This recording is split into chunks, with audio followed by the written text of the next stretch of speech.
നൽകുമാറാട്ടെ. ഓർമ്മിച്ചതുപോലെ 1 കൊരിന്ത്യർ 1-ാമത്തെ അധ്യായത്തിലാണ് നമ്മൾ ആയിരിക്കുന്നത്. ഇന്നത്തെ ചിന്തയ്ക്കായിട്ട് 1-ാമത്തെ അധ്യായത്തിൻ്റെ 4-ാമത്തെ വാക്യം മുതൽ 9-ാമത്തെ വാക്യം വരെ നമുക്ക് ശ്രദ്ധിക്കാം. 1 Corinthians chapter 1 verse 4 to 9. ഈ ഭാഗം നമ്മൾ വായിക്കുമ്പോൾ ഇങ്ങനെയാണ് മനസ്സിലാക്കുന്നത്. It talks about the thanksgiving that Paul makes for these believers. ഈ വിശ്വാസികളെ ഓർക്കുമ്പോൾ പൗലോസ് നന്ദിയുടെ ചില വാചകങ്ങൾ പറയുന്നതായിട്ട് നമുക്ക് കാണാൻ സാധിക്കുന്നുണ്ട്. 4 തലക്കെട്ടുകളാണ് നമുക്ക് ഈ ഭാഗത്ത് കാണാൻ സാധിക്കുന്നത്. അപ്പോൾ 1-ാമത്തെ ഹെഡിങ് നമ്മളിങ്ങനെയാണ് കാണുന്നത്: the attitude displayed by the Corinthian Christians on various spiritual blessings that came on account of being Christians. ക്രിസ്തീയ വിശ്വാസികളായി തീർന്നതിന് ശേഷം അത് നിമിത്തമുണ്ടായ എല്ലാ ആത്മീക അനുഗ്രഹങ്ങളോടുള്ള ബന്ധത്തിലുള്ള കൊരിന്ത്യ വിശ്വാസികളുടെ മനോഭാവമാണ് നമ്മളിപ്പോൾ കാണാൻ പോകുന്നത്. നമുക്ക് 4-5 വാക്യങ്ങളൊന്ന് വായിക്കാം. 4 and 5.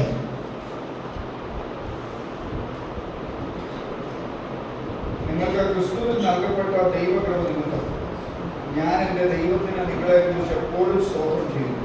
ക്രിസ്തുവിൻ്റെ സാക്ഷ്യം നിങ്ങൾ ഉറപ്പായിരിക്കുന്നത് പോലെ അവനിൽ നിങ്ങൾ സകലത്തിലും വിശേഷാൽ സകല വചനത്തിലും സകല വൈജ്ഞാനത്തിലും സമ്പന്നരായിത്തീർന്നു. ഓക്കെ, ഇവിടെ ആദ്യമായിട്ട് നമ്മൾ സകല വചനത്തിലും ഇവർ സമ്പന്നരായിരുന്നു എന്ന്. സകല വചനം എന്നുകൊണ്ട് ഉദ്ദേശിക്കുന്നത് എല്ലാ കൃപാവരങ്ങളുടെ കാര്യത്തിലും ഇവർക്കൊരു സമ്പന്നത ഉണ്ടായിരുന്നു. They had an abundance of all spiritual gifts. പക്ഷേ അതിൻ്റെ മധ്യത്തിൽ അന്യഭാഷ, പ്രവചനം, വിശ്വാസം മുതലായ ചില കൃപാവരങ്ങളിലായിരുന്നു അവരുടെ കൂടുതൽ ശ്രദ്ധ അവർ പതിപ്പിച്ചിരുന്നത്. ദേ വർ ഒബ്സെസ്ഡ് അബൌട്ട് ദീസ് തിങ്സ്. ഈ അൺഹെൽത്തി ഒബ്സഷൻ നിമിത്തം എന്താണ് നടന്നത്? അവർ അവരുടെ കൃപാവരങ്ങളെ അഹങ്കാരത്തിൻ്റെ ഒരു ഭാവത്തോട് കൂടിയിട്ടാണ് കാണുന്നത്. എനിക്ക് അന്യഭാഷയുണ്ട് എന്നും പറഞ്ഞ് അതിൽ അഹങ്കരിക്കുന്ന ഒരു ചിന്ത. അതുകൊണ്ട് തന്നെ അവർ അവരുടെ കൃപാവരങ്ങളെ ദുരുപയോഗം ചെയ്തു. ദേ മിസ്യൂസ് ദെയർ ഗിഫ്റ്റ്സ്.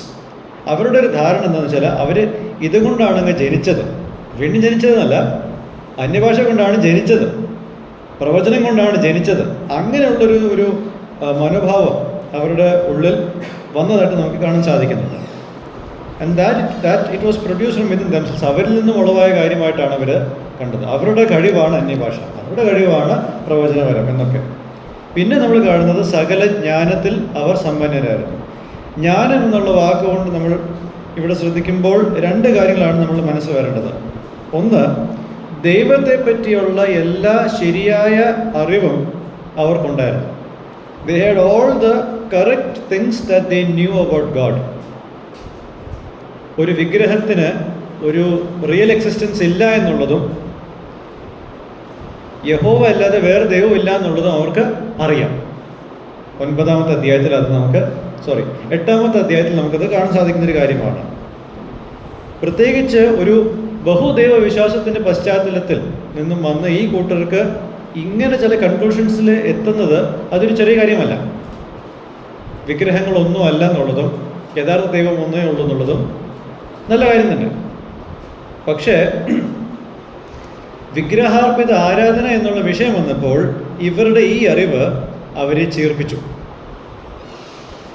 എന്നുവെച്ചാൽ ബലഹീന സഹോദരന്മാരെ പരിഗണിക്കാതെ അവരുടെ വിശ്വാസത്തിന് ഇടർച്ച സംഭവിക്കത്തക്ക രീതിയിൽ ഇവരുടെ അറിവ് അവരെ ചീർപ്പിച്ചു. അറിവ് എന്നുള്ളതിന് മറ്റൊരു തലം, ഈ സഭയിൽ അനേകം പ്രാസംഗികർ വന്നുപോയ കാര്യമാണ് ഞാൻ കഴിഞ്ഞ തവണ പറഞ്ഞത്. അപ്പോൾ ഒരുപാട് പ്രാസംഗികർ വന്നു പോകുന്നത് കൊണ്ട് തന്നെ ആ കാര്യത്തിൽ ഇവർ സമ്പന്നരാണ്.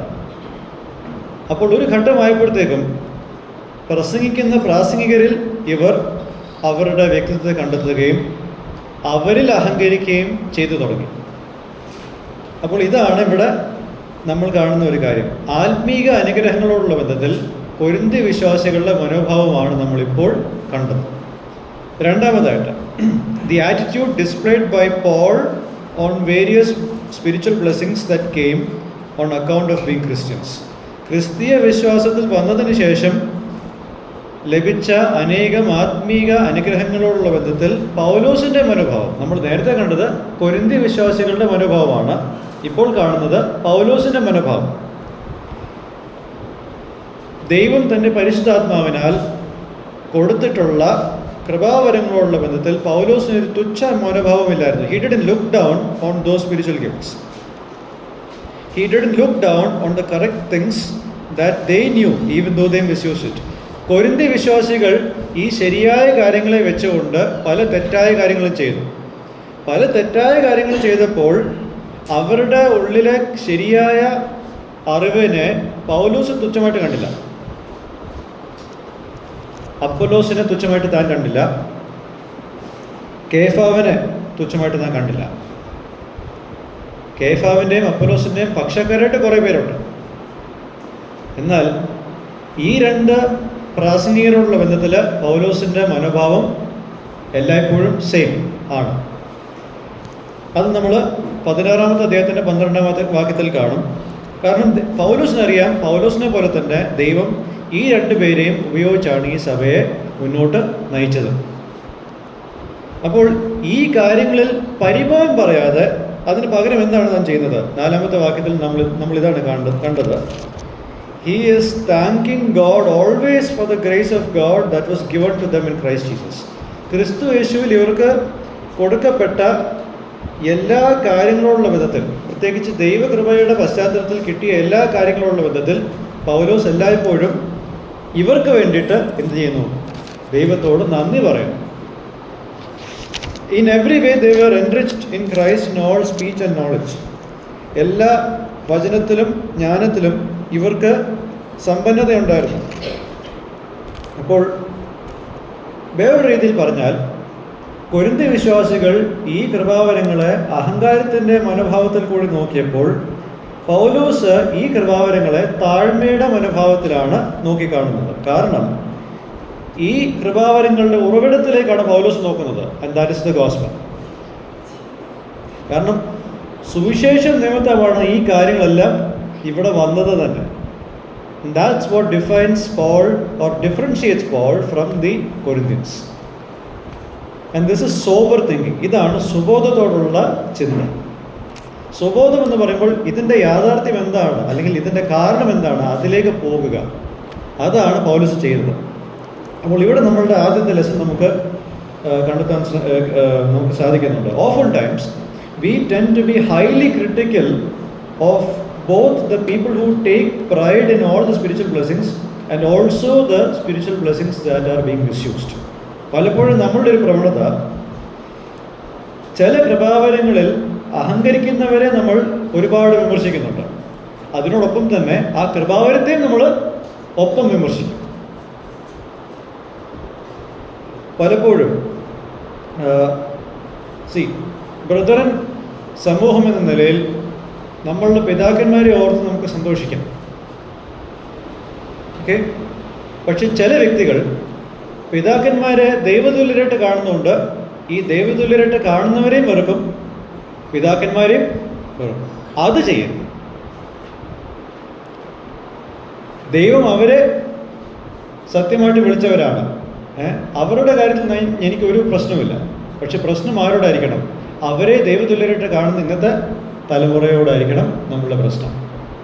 അതാണ് ഇവിടെ ചെയ്യേണ്ടത്. ഇനി നമ്മുടെ ഇടയിൽ വേറൊരു ഉദാഹരണമുണ്ട്. ചില സാഹചര്യങ്ങളിൽ ചില മൂപ്പന്മാരോ ചില സുവിശേഷകന്മാരോ ദൈവവചന പ്രകാരം നടക്കുന്നില്ല. അപ്പോൾ എന്താ ചെയ്യുക? ആ വ്യക്തിയെ വിമർശിക്കുന്നതോടൊപ്പം ആ ശുശ്രൂഷയെ നമ്മൾ തുച്ഛമായിട്ട് കാണുന്നു. അതും നടക്കുന്നുണ്ട്. അതുകൊണ്ട് തന്നെ നമ്മൾ എന്താ പറയുന്നത്? എല്ലാ സുവിശേഷന്മാരും ഇങ്ങനെയാണ്, എല്ലാ മൂപ്പന്മാരും ഇങ്ങനെയാണ്. അതിൻ്റെ ഇടയിൽ നല്ലവരായിട്ട് ജീവിക്കുന്നവരെ നമ്മൾ പരിഗണിക്കുന്നത് പോലും ഇല്ല. അതും നടക്കരുത്. See, this is like criticizing both the person who used a knife to stab and the knife also. കത്തി കൊണ്ട് ഒരാൾ വേറൊരാളെ കുത്തി. അപ്പം നമ്മൾ ആ കുത്തിയയാളെ വിമർശിക്കുന്നു, കത്തിയെയും വിമർശിക്കുന്നു. അതുപോലെയാണ് ഈ കാര്യം. ഒരു കത്തി എന്ന് പറയുമ്പോൾ മനുഷ്യനുണ്ടാക്കിയ പല ഇൻവെൻഷൻസിൽ ഏറ്റവും നല്ലൊരു ഇൻവെൻഷനാണ് കത്തി. ഒരു കത്തി ഇല്ലാത്തൊരു വീടിന് മുന്നോട്ട് പോകാൻ പറ്റുമോ? കിച്ചന് മുന്നോട്ട് പോകാൻ പറ്റുമോ? ഒരിക്കലുമില്ല. എല്ലാ കാര്യങ്ങൾക്കും ഒരു കത്തി വേണം. So household should be thankful for a knife. നമ്മളെ പറ്റിയും ദൈവം ഇങ്ങനെയാണ് ചിന്തിക്കുന്നത് അല്ലെങ്കിൽ ആഗ്രഹിക്കുന്നത്. We are called to be sober and humble in thinking about all spiritual blessings. കൃപാവരങ്ങളുടെ കാര്യത്തിൽ, ആത്മീക അനുഗ്രഹങ്ങളുടെ കാര്യത്തിൽ നമ്മൾ സ്വബോധത്തോടെ വിനയത്തോടെ ചിന്തിക്കാനാണ് ദൈവം നമ്മളെ വിളിക്കുന്നത്. Know that our society is what it is because of the focus that the forefathers gave to the word of God. നമ്മളുടെ സമൂഹം ഇപ്പോൾ ഈ രീതിയിലായിരിക്കുന്നതിൻ്റെ മൂലകാരണം പിതാക്കന്മാർ ദൈവവചനത്തിന് കൊടുത്ത പ്രാധാന്യമാണ്. അത് നമ്മൾ ഒരിക്കലും മറക്കാൻ പാടില്ല. We don't have to insult or ridicule them just because some people do hero worship to them. ചില വ്യക്തികൾ ഈ പിതാക്കന്മാരെ വീരാരാധന ചെയ്യുന്നത് കൊണ്ട് ഈ പിതാക്കന്മാരെ നമ്മൾ ഇൻസൾട്ട് ചെയ്യേണ്ട കാര്യമില്ല. What these people are doing is wrong. So don't fret over the office of an elder, especially when somebody is misusing that. Be thankful for all the spiritual blessings that God has enriched us with. നമുക്ക് ദൈവം തന്നിരിക്കുന്ന എല്ലാ ആത്മീക അനുഗ്രഹങ്ങൾ, പിതാക്കന്മാർ മുതൽ ഇങ്ങോട്ടുള്ള എല്ലാ കാര്യങ്ങളും, അതിനെ ഓർത്ത് നന്ദിയുള്ളവരായിരിക്കാം. ദൈവതുല്യരായിട്ട് അതിനെ ആക്കരുതെന്നേ. മൂന്നാമതായിട്ട്, the framework of the gospel as the background for spiritual gifts. കൃപാവരങ്ങളുടെ പശ്ചാത്തലം സുവിശേഷമാണ്. അപ്പോൾ കൊരിന്ത്യ വിശ്വാസികൾ എങ്ങനെയാണ് അവരുടെ കൃപാവരങ്ങളെ നോക്കിക്കാണേണ്ടത്? How should the Corinthians understand their spiritual gifts? Let's look at how Paul brings in various elements of the gospel to create a framework for spiritual gifts. കൃപാവരങ്ങളുടെ കാര്യം മനസ്സിലാക്കുവാൻ സുവിശേഷത്തിൻ്റെ പല കാര്യങ്ങളും ഇവിടെ പൗലോസ് ഉൾക്കൊള്ളിക്കുന്നതായിട്ട് നമുക്ക് കാണാൻ സാധിക്കുന്നുണ്ട്. So shall we just look to verse 6, 7, 8 and 9. ക്രിസ്തുവിന്റെ സാക്ഷ്യം നിങ്ങളിൽ ഉറപ്പായിരിക്കുന്നത് പോലെ അവനും നിങ്ങൾ സകലത്തിലും വിശേഷാൽ സകല വചനത്തിലും സകല പരിജ്ഞാനത്തിലും സമ്പന്നരായിത്തീർന്നു. ഇങ്ങനെ നിങ്ങൾ ഒരു കൃപാവരത്തിലും കുറവില്ലാത്തവരായി നമ്മുടെ കർത്താവായ യേശുക്രിസ്തുവിന്റെ പ്രത്യക്ഷത കാത്തിരിക്കുന്നു. നമ്മുടെ കർത്താവായ യേശുക്രിസ്തുവിന്റെ നാളിൽ കുറ്റമില്ലാത്തവരായിരിക്കേണ്ടതിന് അവൻ നിങ്ങളെ അവസാനത്തോളം ഓർപ്പിക്കും. തൻ്റെ പുത്രനും നമ്മുടെ കർത്താവായ യേശുക്രിസ്തുവിന്റെ കൂട്ടായ്മയിലേക്ക് നിങ്ങളെ വിളിച്ചിരിക്കുന്ന ദൈവം വിശ്വസിക്കും. Okay. Number 1, spiritual gifts are to be seen as an evidence of the lordship of Christ in their lives. അവരുടെ ജീവിതത്തിൽ ക്രിസ്തുവിൻ്റെ കർത്തൃത്വത്തിൻ്റെ തെളിവായിട്ടാണ് കൃപാവരങ്ങളെ കാണേണ്ടത്. The Corinthians' obsession with the spiritual gifts made them overlook the fact that the same Spirit who bestowed these gifts upon them earlier did another important act. ചില കൃപാവരങ്ങളുടെ കാര്യത്തിലുള്ള ഈ കൊരിന്ത്യ വിശ്വാസികളുടെ obsession, അവർ ആ ഒബ്സഷനിൽ ഒരു കാര്യം മറന്നു. കൃപാവരങ്ങൾ കൊടുത്തത് ആത്മാവാണ്, പക്ഷേ കൃപാവരങ്ങൾ കൊടുത്തതിന് മുമ്പ് ഈ ആത്മാവ് വേറൊരു കാര്യം ചെയ്തിട്ടുണ്ട്. എന്താണ് ആ കാര്യം? 1 കൊരിന്ത്യർ 12:3 വായിക്കണ്ട, ഞാൻ പറയാം. അവിടെ നമ്മൾ ഇതാണ് കാണുന്നത്. യേശു കർത്താവാണെന്നുള്ള ബോധ്യം വരുത്തുവാൻ പരിശുദ്ധാത്മാവ് ഇവരുടെ മനസ്സുകളെയും ഹൃദയത്തെയും തുറന്നു എന്നുള്ളതാണ് പരിശുദ്ധാത്മാവ് ആദ്യം ചെയ്ത കാര്യം. കൃപാവരങ്ങൾ പിന്നീടാണ് വന്നത്. അതിനു മുമ്പ് എന്താണ് ചെയ്തത്? This is what the holy spirit did. ക്രിസ്തുവിൻ്റെ കർത്തൃത്വം, ദ ലോർഡ്ഷിപ്പ് ഓഫ് ക്രൈസ്റ്റ്, അത് സുവിശേഷത്തിൻ്റെ കാതലായ ഒരു വിഷയമാണ്. പലപ്പോഴും നമ്മൾ ക്രിസ്തു രക്ഷിതാവാണെന്ന് പറയുന്നുണ്ട്, പക്ഷെ അതോടൊപ്പം തന്നെ പ്രസംഗിക്കപ്പെടേണ്ട, പാലിക്കപ്പെടേണ്ട ഒരു സത്യമാണ് യേശു കർത്താവാണെന്നുള്ള കാര്യം. ആ കർത്തൃത്വം വളരെ പ്രാധാന്യമുള്ളതാണെന്ന് തെളിയിക്കുവാൻ 7, 8, 9 വാക്യങ്ങളിൽ ഒന്ന് വായിച്ചാൽ ഇത് 3 തവണയാണ് പറഞ്ഞിരിക്കുന്നത്.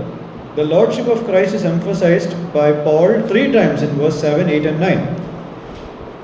അപ്പോൾ ക്രിസ്തുവിലുള്ളവരുടെ വിശ്വാസം നിമിത്തമാണ് അവർക്ക് സകല കൃപാവരങ്ങളുടെയും ആത്മീക അനുഗ്രഹങ്ങളുടെയും ആധിക്യമുണ്ടായത്. The truthfulness of the testimony of Christ is verified by such bestowment. യേശു കർത്താവാണെന്നുള്ളതിൻ്റെ സത്യസന്ധമായിട്ടുള്ള കാര്യം വെളിപ്പെട്ടത് ഇത്തരം അനുഗ്രഹങ്ങൾ കൊടുത്തതിലൂടെയാണ്. In other words, Paul tries to say that all what they boast and take pride in are things that they received. പൗലോസ് ഇവിടെ പറയുന്നത്, ഇവർ ഇപ്പോൾ അഹങ്കരിക്കുകയും വമ്പ് പറയുകയും ചെയ്യുന്ന എല്ലാ കാര്യങ്ങളും അവർക്ക് നൽകപ്പെട്ട കാര്യങ്ങളാണ്. ഇവരാരും സ്വയമേ ഇതുമായിട്ട് ജനിച്ചവരല്ല, ഇതെല്ലാം അവർക്ക് നൽകപ്പെട്ടതാണ്. 1 കൊരിന്ത്യർ 4:7 പൗലോസ് അത് പറയുന്നുണ്ടല്ലോ, there is nothing that you did not receive. നിങ്ങൾക്ക് ലഭ്യമായതല്ലാതെ വേറെ ഒന്നും നിങ്ങളുടെ കയ്യിലില്ല. എന്നിട്ടാണ് ഈ വീമ്പ് പറയുന്നത്, വമ്പ് പറയുന്നത്. Along with this, they must also know that the benefits of being under the lordship of Christ extends to all spiritual gifts, not just some. ക്രിസ്തുവിൻ്റെ കർത്തൃത്വത്തിന് കീഴിലായിരിക്കുമ്പോൾ എല്ലാ കൃപാവരങ്ങളും അതിൻ്റെ ഒരു റിസൾട്ടാണ്, ചിലത് മാത്രമല്ല. They were enriched in every way. എല്ലാ വശത്തും അവർ സമ്പന്നന്മാരായി. So what is the summary statement here? Faith is followed by spiritual gifts and blessings. വിശ്വാസം വരുമ്പോൾ അതിൻ്റെ ആഫ്റ്റർ ഇഫക്റ്റ് ആണ് കൃപാവരങ്ങളും ആത്മീയ അനുഗ്രഹങ്ങളും. So the second lesson coming from here is this. ദൈവം നമ്മളെ ഒരു സദസ്സിൽ ആക്കി വെക്കുമ്പോൾ നമുക്കൊരു ടെംപ്റ്റേഷൻ ഉണ്ടാവും പലതവണ. നമ്മളുടെ കൃപാവരങ്ങളുടെ ഉള്ളിൽ നിന്നുകൊണ്ട്, അതിൽ നിന്നുകൊണ്ട് മാത്രം നമ്മൾ കാര്യങ്ങളെ വീക്ഷിക്കുകയും നമ്മൾ അഹങ്കാരികളായി പോവുകയും ചെയ്യുന്ന ഒരു പ്രവണത. Especially when you have the most sought after ones. നമ്മൾ ഇന്നത്തെ കാലയളവിൽ ഏറ്റവും ആഗ്രഹിക്കുന്ന കൃപാവരങ്ങളിൽ ഒന്ന് നേതൃത്വമാണ്, അല്ലെങ്കിൽ എല്ലാവരും കാണുന്ന ഒരു ഏരിയയിൽ വരിക എന്നുള്ളത്. But in such cases we must not lose focus of the root cause, salvation that God offered through Jesus. ഇങ്ങനെ അൺഹെൽത്തി ആയിട്ട് ഇത്തരം കൃപാവരങ്ങളിൽ ഒബ്സസ്ഡ് ആയിട്ട് നിൽക്കുന്ന ആൾക്കാർ ഈ കൃപാവരത്തിൻ്റെ മൂലകാരണത്തിലേക്ക് എപ്പോഴും അവരുടെ മനസ്സിനെ കൊണ്ടുപോകണം. ആൻഡ് ദാറ്റ് ഇസ് സാൽവേഷൻ, രക്ഷ. ക്രിസ്തുവിലൂടെ നമുക്ക് നൽകിയ രക്ഷ. ഞാൻ സഭയിൽ വഹിക്കുന്ന ഏത് സ്ഥാനവും എൻ്റെ രക്ഷയേക്കാൾ വലുതല്ല. അത് ചിന്തിക്കേണ്ട ഒരു കാര്യമാണ്. ഞാനൊരു മൂപ്പനാണെങ്കിൽ അതിനേക്കാൾ ഉപരി who am I in God sight, ഞാനൊരു ക്രിസ്തു വിശ്വാസിയാണെന്നുള്ളതാണ് എൻ്റെ ആദ്യത്തെയും അവസാനത്തെയും അഡ്രസ്സ്. അതല്ലാതെ വേറെ ഒന്നും ദൈവത്തിന് മുഖ്യമല്ല. അതാണ് പലപ്പോഴും ആൾക്കാർ മറന്നു പോകുന്നത്. ഈ പിടിവലിയുടെ കാര്യത്തിൽ മറക്കുന്നത് അതാണ്. And that is what we must always remember. The next thing, all spiritual gifts and blessings are to be seen in the light of the return of Christ. അപ്പോൾ ക്രിസ്തുവിൻ്റെ സുവിശേഷത്തിൻ്റെ വെളിച്ചത്തിൽ അതിനെ കാണണം. അടുത്തത് ക്രിസ്തുവിൻ്റെ രണ്ടാം വരവിൻ്റെ വെളിച്ചത്തിൽ അതിനെ കാണണം. ക്രിസ്തു രണ്ടാമത്തെ തവണ വരുമ്പോൾ എല്ലാവരെയും വിധിക്കുന്ന ന്യായവിധി കർത്താവായിട്ടാണ് താൻ വരുന്നത്. സകലത്തെയും തനിക്കായിട്ട് റിക്കൺസൈൽ ചെയ്യുവാനും യഥാസ്ഥാനപ്പെടുത്തുവാനും. അപ്പോൾ 1 കൊരിന്ത്യർ 15:24 മുതൽ 26 വരെ തൻ്റെ സകല ശത്രുക്കളെയും താൻ സംഹരിക്കുന്നുണ്ട്, മരണത്തെയും താൻ നീക്കി മാറ്റുന്നുണ്ട്, സകല വാഴ്ചകളെയും അധികാരത്തെയും ശക്തികളെല്ലാം താൻ നീക്കി മാറ്റുന്നുണ്ട്. So A believer is eagerly waiting for the revealing of the Lord Jesus Christ who will judge the works of believers. ഒരു വിശ്വാസിയുടെ ക്രിയകളെ വിധിക്കുവാൻ വരുന്ന കർത്താവിനെ ഒരു വിശ്വാസി ഉറ്റുനോക്കുന്നു. All of what the Corinthian believers will do will be tested through fire. 1 കൊരിന്ത്യർ 3-ാമത്തെ അധ്യായത്തിൻ്റെ 12 മുതൽ 14 വരെയുള്ള വാക്യങ്ങളിൽ നമ്മൾ കാണുന്നതാണ്, ഈ കൊരിന്ത്യ വിശ്വാസികൾ ചെയ്യുന്നതെല്ലാം തീയിലൂടെ ശോധന ചെയ്യും. ഈ സത്യങ്ങളുടെ വെളിച്ചത്തിൽ ഒരു കൊരിന്ത്യ വിശ്വാസി, അതോടൊപ്പം നമ്മളും നമ്മളുടെ ആത്മീക അനുഗ്രഹങ്ങളും കൃപാവരങ്ങളും എങ്ങനെയാണ് കാണേണ്ടത്? All of these should not be used to feed our ego. നമ്മളുടെ സ്വയം ബോധത്തെ വളർത്താൻ വേണ്ടിയിട്ടല്ല കൃപാവരങ്ങളെ നാം കാണേണ്ടതും ഉപയോഗിക്കേണ്ടതും. നേരെ മറിച്ച് കർത്താവായ യേശു ക്രിസ്തുവിൻ്റെ മഹത്വത്തിനായിട്ടാണ് ഇതെല്ലാം ഉപയോഗിക്കേണ്ടത്. കാരണം ഇതെല്ലാം വരുന്നത് അദ്ദേഹത്തിൽ നിന്നാണ്. കൃപാവരങ്ങളുടെ ഉറവിടം നമ്മളല്ല. കൃപാവരങ്ങളുടെ ഉറവിടം, അനുഗ്രഹങ്ങളുടെ ഉറവിടം ദൈവമാണ്, കർത്താവാണെന്നുള്ളത് മനസ്സിലാക്കിയാൽ കർത്താവിന് വേണ്ടിയിട്ട് നമുക്കത് ഉപയോഗിക്കാൻ ഒക്കത്തുള്ളൂ. We are merely stewards. നമ്മൾ കേവലം കാര്യവിചാരകന്മാരാണ്. അതാണ് എപ്പോഴും നമ്മൾ മറക്കുന്നതും മറക്കാൻ പാടില്ലാത്തത്. Secondly, all of these gifts and blessings are needed only till the Lord Jesus comes. ഈ കൃപാവരങ്ങളെല്ലാം നമുക്ക് ആവശ്യമായിരിക്കുന്നത് കർത്താവ് യേശു ക്രിസ്തു വരുന്നത് വരെയാണ്, നിത്യതയിലേക്കല്ല. നമ്മളുടെ നിത്യതയിലെ അഡ്രസ്സ് ദൈവത്തിൻ്റെ മക്കളാണെന്നുള്ളത് മാത്രമേ ഉള്ളൂ. പ്രാസംഗികനെന്നോ മൂപ്പനെന്നോ സുവിശേഷകനെന്നോ ഒന്നുമല്ല, അന്യഭാഷ ഉണ്ടെന്നോ ഇല്ലാത്തവനെന്നോ ഒന്നും അവിടെ ഇല്ല, ബ്രദറെന്നോ ബാപ്റ്റിസ്റ്റെന്നോ ഒന്നുമില്ല. ഇതൊക്കെയാണ് നമ്മൾ ആപ്ലിക്കേഷൻസ് ആയിട്ട് ഈ ഭാഗത്തു നിന്നും മനസ്സിലാക്കേണ്ടത്. ഇനി നാലാമതായിട്ട് ടൈറ്റിൽ ഇതാണ്, God's faithfulness in ending what he began. ദൈവം ആരംഭിച്ച വേലയെ പൂർത്തീകരിക്കുന്നതിലുള്ള ദൈവത്തിൻ്റെ വിശ്വസ്തത. ദൈവം ഈ വിശ്വാസികളെ എന്തിലേക്കായിട്ടാണ് വിളിച്ചത്? To an eternal fellowship with the son the Lord Jesus. ക്രിസ്തു യേശുവിനോടുള്ള നിത്യബന്ധത്തിലേക്ക്, നിത്യ കൂട്ടായ്മയിലേക്കാണ് ഈ വിശ്വാസികളെ വിളിച്ചത്. പരിശുദ്ധാത്മാവിൻ്റെ പ്രവൃത്തി നിമിത്തം ഇവർക്ക് യേശുവിൻ്റെ കർത്തൃത്വം കാണുവാനും യേശുവിനെ കർത്താവെന്ന് ഏറ്റുപറയാനും അവർക്ക് ഇടയായി. പരിശുദ്ധാത്മാവിൻ്റെ പ്രവർത്തനമില്ലെങ്കിൽ എന്താണ് സംഭവിക്കുന്നത്?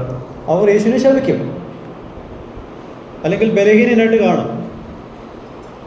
യഹൂദന്മാർ യേശുവിനെ ശപിക്കപ്പെട്ടവനായിട്ടാണ് കാണുന്നത്, കാരണം മരത്തിൽ തൂങ്ങുന്നവനെല്ലാം ശപിക്കപ്പെട്ടു. ഒരു യവനനെ സംബന്ധിച്ചിടത്തോളം ക്രൂശിൽ കിടക്കുന്ന ഒരു വ്യക്തി ബലഹീനനാണ്, അവനിൽ ഒന്നുമില്ല. പക്ഷേ ഇതൊന്നും അല്ല യേശു എന്നുള്ളത് ഒരു വ്യക്തിക്ക് ബോധ്യമാവണമെങ്കിൽ ആരുടെ സഹായം വേണം? പരിശുദ്ധാത്മാവിൻ്റെ സഹായം വേണം.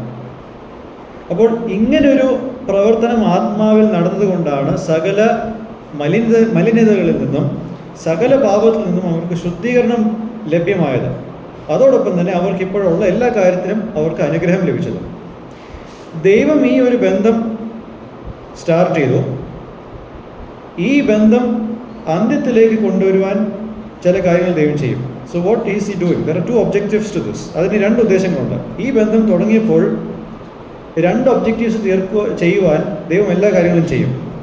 One, he will keep his believers in the faith firm so that they will remain as believers to the end.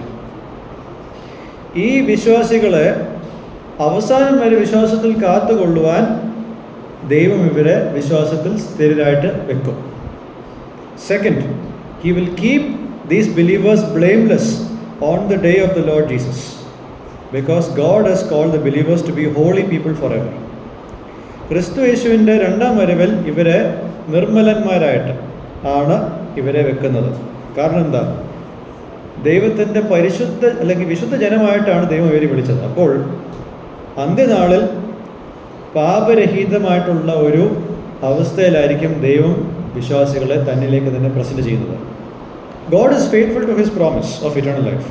നിത്യജീവൻ്റെ വാഗ്ദത്തത്തിൻ്റെ കാര്യത്തിൽ ദൈവം വിശ്വസ്തനാണ്. അതുകൊണ്ട് തന്നെ ഈ ലേഖനവും 5-ാമത്തെ അധ്യായത്തിൻ്റെ 5-ാമത്തെ വാക്യത്തിൽ കാണുന്ന സഭയിൽ നിന്നും പുറത്താക്കുന്ന ആ പ്രക്രിയയും ദൈവം ഈ വിശ്വാസികളെ വിശുദ്ധന്മാരായിട്ട് സൂക്ഷിക്കുന്ന മാർഗമായിട്ട് തന്നെ വേണം നമ്മൾ കാണാൻ. പലപ്പോഴും ഈ എക്സ്കമ്മ്യൂണിക്കേഷൻ എന്നുള്ള കാര്യം, സഭയിൽ നിന്നും വിശ്വാസികളെ ഡിസിപ്ലിനറി ആക്ഷൻസ് നിന്നും പുറത്താക്കുന്ന കാര്യം ക്രൂരതയായിട്ടാണ് നമ്മൾ പലപ്പോഴും കാണുന്നത്. പക്ഷേ ഈ ലേഖനവും ആ പ്രക്രിയയും ദൈവത്തിൻ്റെ ശുദ്ധീകരണ രീതിയുടെ ഒരു മാധ്യമമായിട്ടാണ് നമ്മൾ അതിനെ കാണുന്നത്. He is keeping these believers firm and blameless. So there are 3 lessons more that I will tell. 3 കാര്യങ്ങളോട് ഞാൻ പറയാം. If we remain as Christians till the end of our lives, remember that all of its glory belongs exclusively to God, not to us. നമ്മൾ വിശ്വാസികൾ എന്ന നിലയിൽ അവസാനം വരെ നിലനിൽക്കുന്നുവെങ്കിൽ അതിൻ്റെ എല്ലാ മഹത്വവും നമുക്കല്ല, ദൈവത്തിന് മാത്രമാണ്. പലപ്പോഴും നമുക്ക് അവിശ്വസ്തത ഉണ്ടാവും, പക്ഷെ അതിൻ്റെ എല്ലാം മധ്യത്തിൽ ദൈവം വിശ്വസ്തനാണ്. അവൻ നമ്മളെ വിശ്വാസത്തിൽ ഫേമായിട്ട് സ്ട്രോങ് ആയിട്ട് കീപ്പ് ചെയ്ത് നമ്മളെ തൻ്റെ സന്നിധിയിൽ കുറ്റം കൂടാതെ നമ്മളെ അവതരിപ്പിക്കും. വൈ? എന്തുകൊണ്ടാണ് ആ കാര്യം പിതാവ് ചെയ്യുന്നത്? കാരണം തൻ്റെ പുത്രൻ്റെ നീതിയാണ് നമ്മളുടെ മേൽ എല്ലാ കാലത്തും ഉണ്ടായിരിക്കുന്നത്. തൻ്റെ പരിശുദ്ധാത്മാവ് നമ്മളുടെ ഉള്ളിൽ വസിച്ച് തൻ്റെ പുത്രന് അനുരൂപരായിട്ട് നമ്മളെ ജീവിക്കുവാൻ പ്രേരിപ്പിക്കുന്നതും ഉണ്ട്. അതിൻ്റെ കാരണം, so God doesn't leave us unattended halfway or leave us as we are when sin or deviant behavior happens in our lives. നമ്മളുടെ ജീവിതത്തിൽ, ഒരു വിശ്വാസിയുടെ ജീവിതത്തിൽ പാപം സംഭവിക്കുമ്പോൾ ദൈവം നമ്മളെ പാതി വഴി ഉപേക്ഷിക്കുന്നില്ല. നമ്മളായിരിക്കുന്ന അവസ്ഥയിൽ ദൈവം നമ്മളെ വിട്ടുകളയുന്നില്ല, പ്രത്യേകിച്ച് പാപം സംഭവിക്കുമ്പോൾ. നമ്മൾ യഥാർത്ഥത്തിൽ രക്ഷിക്കപ്പെട്ടവരാണെങ്കിൽ ദൈവം നമ്മളെ അവസാനം വരെ മലിനതയിൽ നിന്നും സൂക്ഷിച്ചുകൊണ്ടിരിക്കും. 4-ാമത്തെ ലെസൺ, ദൈവം നമ്മളെ അന്ത്യം വരെ വിശ്വാസത്തിൽ സ്ഥിരരായിരിക്കുവാൻ വിശ്വസ്തനാണ്. നമ്മളെ നിർമ്മലന്മാരായിട്ടിരിക്കുവാൻ ദൈവം എല്ലാം ചെയ്യുന്നുണ്ട്. How does God do that? He does that through the exposition of his word. വചനം ശരിയായ രീതിയിൽ വ്യാഖ്യാനിച്ച് അതിനെ പ്രസംഗിക്കുന്നതിലൂടെയാണ് ദൈവം ഈ കാര്യങ്ങൾ സൂപ്പർ നാച്ചുറലായിട്ട് ചെയ്യുന്നത്. In the godly preaching and counsel given by men of God, ദൈവ ശുശ്രൂഷകന്മാരിലൂടെ അവരുടെ പ്രസംഗത്തിലൂടെയാണ് ദൈവം ഇത് ചെയ്യുന്നത്. So evangelists, pastors and teachers exposit God's word. സുവിശേഷകന്മാർ, മൂപ്പന്മാർ, ഉപദേഷ്ടാക്കന്മാർ ഇവയെല്ലാം ദൈവത്തിൻ്റെ വചനം നിറപടിയായിട്ട് പ്രസംഗിക്കുന്നതിലൂടെ ജനങ്ങളുടെ പാപം പ്രകടമാകുകയും അതിൽ നിന്നും മാനസാന്തരപ്പെടുവാനും ക്രിസ്തുവിനെ പോലെ ആയിത്തീരുവാനും അത് നമ്മൾക്ക് ഉപകാരം ആകും. So, the application here is, don't neglect the study of God's word that aims at your spiritual growth. തിരുവെഴുത്തിൻ്റെ വചനത്തിൻ്റെ പഠനം അല്ലെങ്കിൽ വചനത്തിൻ്റെ പഠനം ലാഘവത്തോടെ കാണരുത്, ഇതിനെ തുച്ഛമായിട്ട് കാണരുത്, ഇതിനെ ഒരു നേരം പോക്ക് ആയിട്ട് കാണരുത്. കാരണം നിങ്ങളുടെ ആത്മീയ വർധന ആശ്രയിക്കുന്നത് ഇതിലാണ്. ഒരു വ്യക്തിയും കിച്ചൺ തുച്ഛമായിട്ട് കാണത്തില്ല. കാരണം ഒരു വ്യക്തിയുടെ നിലനിൽപ്പ് തന്നെ അടുക്കളയിലാണ്. അടുക്കളയിൽ എന്തെങ്കിലും പാചകം ചെയ്താലേ ജീവൻ ഉണ്ടാവുള്ളൂ എന്നതുപോലെ ഇതും ഒരു അടുക്കള പണിയുടെ ഭാഗമാണ്. അങ്ങനെ സങ്കല്പിക്കുക. ആരും ദൈവവചനത്തിൽ സമയം ചെലവാക്കി ഇതിൽ പ്രയത്നിച്ചില്ല എങ്കിൽ സദസ്സിൻ്റെ ആത്മീക മൂല്യം താഴേക്കേ പോകത്തുള്ളൂ. ലെസൺ നമ്പർ 5, ക്രിസ്ത്യാനികളെന്ന നിലയിൽ പരിശുദ്ധാത്മാവ് ഉളവാക്കുന്ന ഒരു മാനസാന്തരം നമ്മുടെ ഉള്ളിലുണ്ട്. അത് നമ്മളെ ബ്ലെയിംലെസ് ആയിട്ട് വെക്കാനാണ്. അപ്പോൾ ആ മാനസാന്തരം നമ്മളുടെ ഉള്ളിൽ ശരിയായിട്ട് നടക്കുമ്പോൾ അതെന്താണ് നമ്മളുടെ ഉള്ളിൽ തെളിയിക്കുന്നത്? What does it prove? Salvation that we have is genuine. നേരെ മറിച്ച് നമ്മളുടെ ജീവിതത്തിൽ വിശുദ്ധിയിലുള്ളൊരു ഒരു വർധനവില്ലെങ്കിൽ, അതായത് ഇന്നലേക്കാൾ ഞാൻ ഇന്ന് ക്രിസ്തുവിനോടുകൂടി അനുരൂപനായില്ലെങ്കിൽ, വിശുദ്ധിയിൽ വർദ്ധിച്ചില്ലെങ്കിൽ, മാനസാന്തരത്തിൽ വളർന്നില്ല എങ്കിൽ അതിൻ്റെ അർത്ഥം എന്താണ്? We don't have a true and abiding relationship with God. പാപത്തിൽ ഇങ്ങനെ തുടർന്നുകൊണ്ട് പോയി ഒരു കൂസലുമില്ലാതെ മുന്നോട്ട് പോകുമ്പോൾ there is a red flag to it. So what is the Holy Spirit trying to target in the Corinthians' life using this letter that he wrote? He inspired Paul to write. പൗലോസിനെ ഉപയോഗിച്ച് പരിശുദ്ധാത്മാവ് എന്താണ് ഈ കൊരിന്ത്യ വിശ്വാസികളോട് പറയാൻ ശ്രമിക്കുന്നത്? ഇതിൻ്റെ ശേഷമുള്ള ഭാഗം നമുക്ക് പഠിക്കുമ്പോൾ അത് നമുക്ക് കൂടുതൽ മനസ്സിലാക്കുവാൻ ദൈവം നമ്മളെ സഹായിക്കട്ടെ എന്ന് ആഗ്രഹിക്കുകയും പ്രാർത്ഥിക്കുകയും ചെയ്തുകൊണ്ട് ഞാൻ എൻ്റെ വാക്കുകളിൽ നിർത്തുന്നു. ദൈവനാമം മഹത്വപ്പെടുമാറാകട്ടെ.